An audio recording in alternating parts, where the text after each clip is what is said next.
Hello everyone, how are you doing? I hope you all are doing great at your home. Today I am here with one more new topic from your English literature book New Image. So get ready with your pen or pencil and a notebook, and wherever you got some new word and new thing in the video, note it down in your notebook. The name of the chapter 8 is The Cyclone When a Strange Thing Happened in Kansas. This story has been written by Frank Lehman Baum. The Cyclone is the first chapter of the book The Wonderful Wizards of Oz that was published in 1900. Students, do you know the cyclone is a strong storm which can destroy anything? So let's know something about the cyclone in the story. Let's start the story. Dorothy lived in the midst of the great Kansas prairies with Uncle Henry, who was a farmer, and Aunt Em, who was the farmer's wife. Their house was small, for the lumber to build it had to be carried by wagon many miles. डॉर्थी एक girl का नाम है, एक लड़की का नाम है, live, जो कि रहती थी in the midst of the great Kansas. Midst माने बीच में, ग्रेट माने महान, कैंसस, कैंसस एक प्लेस है यूनाइटेड स्टेट ऑफ अमेरिका में। प्रेरीज मीन्स होते हैं घास के मैदान, बड़े बड़े घास के मैदान। उन घास के मैदान के बीच में उसका घर था विथ अंकल हेनरी, जो अंकल हेनरी के साथ और उनकी पत्नी, जो कि एक किसान थे, और आंट एम के साथ रहती थी, who was the farmer's wife, जो कि उस किसान की पत्नी थी, यानी कि अंकल हेनरी की वाइफ थी। देयर हाउस वाज स्मॉल, उनका घर छोटा था। For the lumber to be built it had to be carried by wagon, और उसे लकड़ियों को ला के बनाया गया था, ऐसा कि उसे कई मीलों तक वैगन पर ले जाया जा सकता था। देयर वर 4 वॉल्स, उस घर में 4 दीवारें थी। अ फ्लोर, एक फर्श था, एंड अ रूफ, और एक छत थी, विच मेड 1 रूम, जिससे एक कमरा बनता था। And this room contained a rusty looking cook stove, और इस रूम में कंटेंट माने रखना होता है, इस रूम के अंदर था, रखा हुआ था, a rusty looking gas stove, cooking stove. Rusty looking means होता है जंग लगा हुआ, कुक स्टोव खाना बनाने का स्टोव, चूल्हा। अ कबर्ड, एक अलमारी, फॉर द डिशेस, प्लेट्स के लिए, एंड अ टेबल, और एक मेज था। 3 or 4 चेयर्स, 3-4 कुर्सियाँ थी, एंड द बेड्स, और बेड्स थे। Uncle Henry and aunt Em had a big bed in the one corner, uncle Henry और आंट एम की एक बड़ी बेड थी एक कॉर्नर में, एक कोने में। And Dorothy a little bed in another corner, और डॉर्थी की एक छोटी सी बेड एक दूसरे कॉर्नर में थी, एक दूसरे कोने में थी।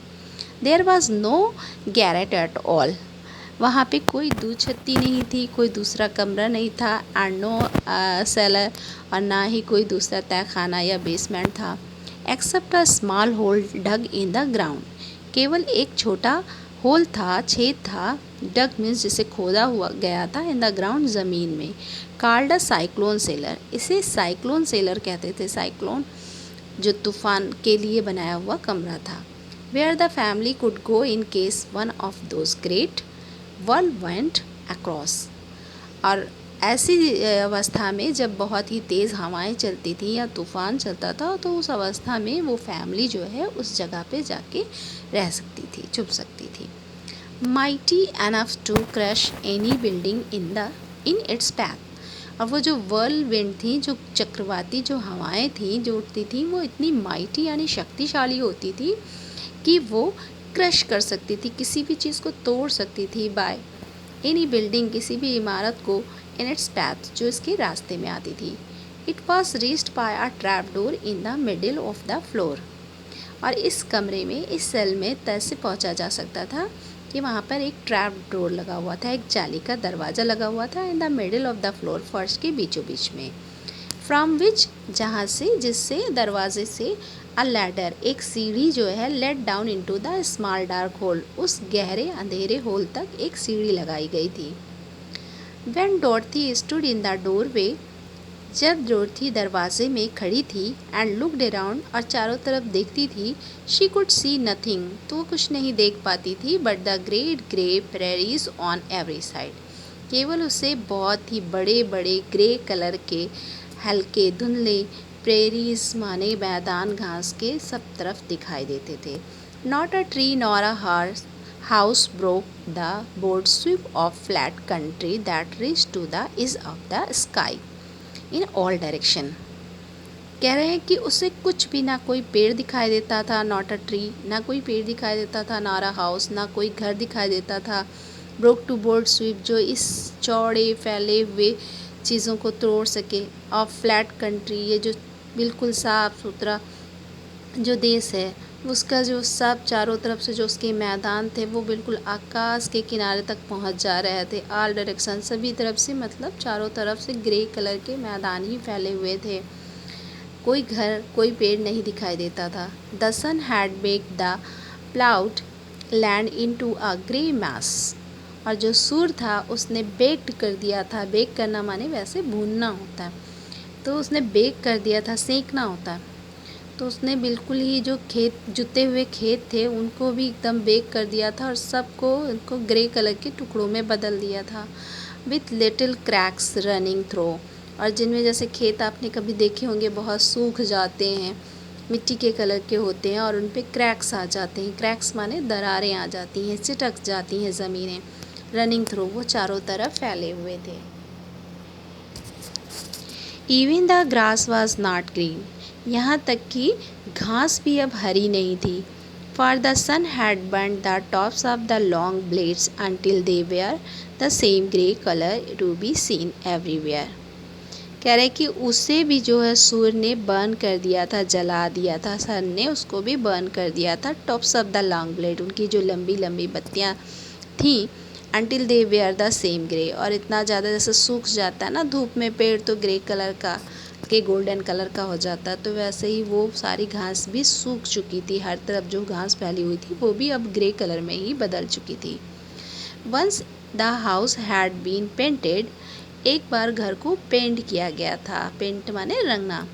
But the sun blistered the paint and the rains washed it away, लेकिन सूर्य ने क्या किया था, उस ब्लिस्टर्ड द पेंट, उस पेंट को एकदम फुला दिया था। मतलब जगह जगह से आपने देखा होगा कभी घर में भी पेंट उखड़ने लगता है फूल फूल कर, तो ऐसे ही उस घर का पेंट भी सूख गया था, उजड़ने लगा था। एंड द रेन्स, और जो बारिश थी, वर्षा थी, उसने उसको वॉश्ड अवे, इस पेंट को बहा दिया था, धो दिया था।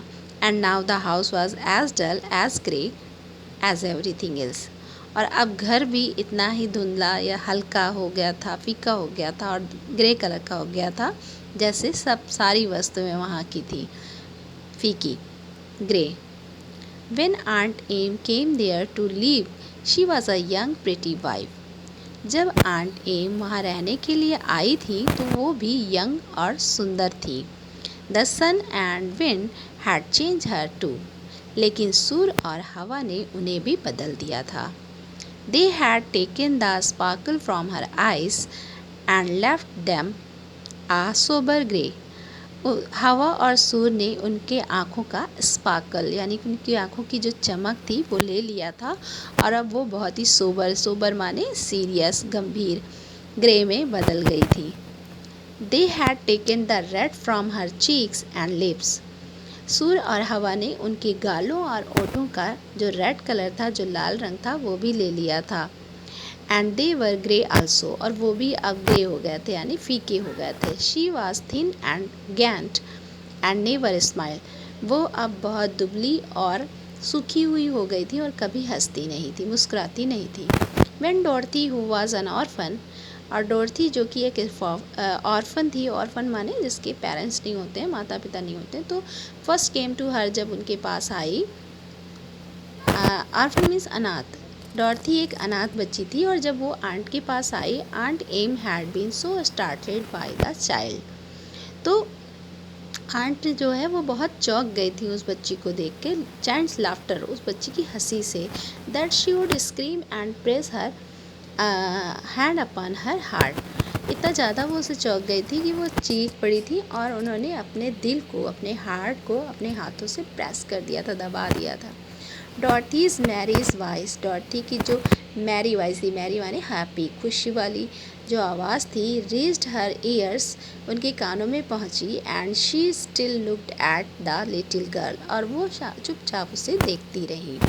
With wonder that she could find anything to love, वो उसे आश्चर्य से देखती रही कि वो कुछ भी, किसी भी चीज़ से वो पा जाती थी और हंसती थी।